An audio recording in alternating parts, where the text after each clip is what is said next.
ఆయన పునరుత్థానము చెందటము ద్వారా ఏమని మాట్లాడుతున్నాడంటే, ఒక మనుష్యుని ద్వారా పునరుత్థానము మనకు లభించింది అని మాట్లాడుతున్నాడు. ఆ ఒక్క మనుషుడు యేసుక్రీస్తు ప్రభువారే.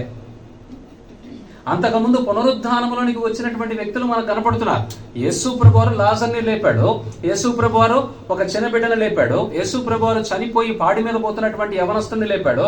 వీళ్ళందరూ మరలా చనిపోయారు. కానీ క్రీస్తు ద్వారా ఏమొస్తుందంట? పునరుత్థానం వస్తుంది. ఈ పునరుత్థానములో ప్రవేశించినటువంటి వారు ఇక ఎన్నటికీ మరణించరు.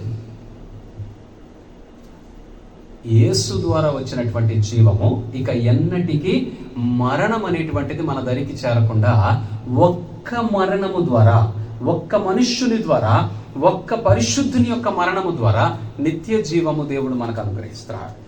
దేవునికి మహిమ కలుగునుగాక. హల్లెలూయా. 15:45 అక్కడే, ఆదాము మొదటి మనుష్యుడును జీవించు ప్రాణి ఆయనని వ్రాయబడి ఉన్నది. కడపటి ఆదాము జీవింపచేయు ఆత్మయై ఉన్నది. హల్లెలూయా. అక్కడేమో ఆదామును గురించి జీవించు ప్రాణి అని వ్రాయబడింది, జీవింపచేయు ఆత్మయై ఉన్నది. హల్లెలూయా. యేసుక్రీస్తు ప్రభువుల ద్వారా నీకు ఇవ్వబడుతున్నటువంటి ప్రతి లేఖనము కూడా నిన్ను జీవింప చేయగలిగేటువంటి జీవవాక్యమై ఉన్నది.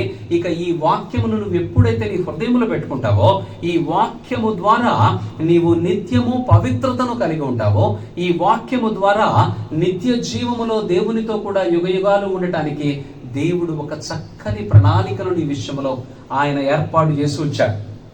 కానీ లోకములో ఉన్నటువంటి పరిస్థితి ఏమవుతుందంటే, మత్తయి సువార్త 1:21, లోకములో ఉన్నటువంటి పరిస్థితి ఏమవుతుందంటే, రక్షకుని గురించి ఆలోచించడం కంటే రక్షకుని ద్వారా దొరికేటువంటి లాభం ఏంటని ఆలోచించేటువంటి పరిస్థితిలో ఉంది.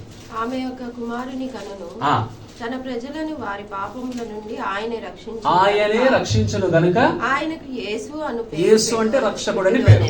ఇప్పుడు యేసుని కాదని లోకమంతా ఏమవుతుంది? క్రైస్తవులు కూడా. సమస్య ఏంటంటే, క్రైస్తవులు కూడా దేవుని దగ్గరికి ప్రార్థనకి మోకరింపుకి రావాలి అని అంటే వాళ్ళకి ఏదో ఒక సమస్య అవసరత వస్తేనే క్రైస్తవులు కూడా దేవుని దగ్గరికి వస్తున్నారు. కానీ క్రైస్తవుని బాధ్యత ఏంటి? వాడు యేసు ప్రభువుని తెలుసుకున్న దగ్గర నుండి వాడు ఈ భూమి మీద జీవించినంత కాలము క్రీస్తు విషయములో, రక్షకుడి విషయములో తనకు కలిగినటువంటి దొరికినటువంటి రక్షణ భాగ్యముల గురించి ధ్యానము చేస్తూ ఆ రక్షకుణ్ణి ప్రతి దినము అనుసరిస్తూ ఆయన మాటకు విధేయత చూపే వ్యక్తిగా ఉండాలి. అది పోయింది, ఆ ప్రాక్టీస్ పోయింది. ఏమైపోయింది? క్రైస్తవులు కూడా సాధారణమైనటువంటి అన్యజనులలాగా అవసరం వస్తే దేవుని దగ్గరికి, అవసరము రాకపోతే బయట రోడ్డు మీద నుంచే దేవునికి ఒక శిలువ నమస్కారము పెట్టుకునేటువంటి పరిస్థితి. ఇక్కడ దేవుని వాక్యములో మనకి చెప్పేది ఏంటంటే, పాపముల నుండి ఆయనే మనలను రక్షించును. ఇది ఇంకెక్కడ సాధ్యము లేదు, ఏ భక్తిలోనూ సాధ్యము లేదు, ధర్మశాస్త్రములో కూడా సాధ్యం కాలేదు. ధర్మశాస్త్రం కూడా ఏం చెప్పింది వాళ్ళకి? ఒరే బాబు, ధర్మశాస్త్రము మీకు ఏం చెప్తుందంటే, మీరు చేసిన పాపం ఇదేం చూపిస్తుంది, ఆ పాపానికి ప్రాయశ్చిత్తంగా ఇదిగో ఏదో ఒక దాన్ని తీసుకొచ్చి బలిగా అర్పించండి అని చెప్తుంది. ధర్మశాస్త్ర మూలముగా వారు నిత్య జీవములోనికి వెళ్ళేటువంటి అవకాశం లేదు. ధర్మశాస్త్రమును వెంబడించినటువంటి వారు నిత్య జీవానికి ప్రవేశించలేరు. మరి ధర్మశాస్త్రాన్ని వెంబడించేటువంటి వారు దేవుని యందు విశ్వాసమును కూడా కలిగి ఉంటేనే వారికి నిత్య జీవం ఉంది. ధర్మశాస్త్రమును బట్టి ఎవడో నీతిమంతుడని తీర్పు తీర్చబడడు. మరి ఎలా తీర్పు తీర్చబడతారు నీతిమంతుడని? కేవలము విశ్వాసము ద్వారానే. అబ్రహాము నీతిమంతుడని ఎలాగ తీర్చబడ్డాడు? ధర్మశాస్త్రాన్ని బట్టా? అప్పటికి ధర్మశాస్త్రం లేదు కదా. ఎలాగా మరి నీతిని బట్టి ఆయన నీతిమంతుడని, విశ్వాసాన్ని బట్టి నీతిమంతుడని ఆయన తీర్పు తీర్చబడ్డాడు.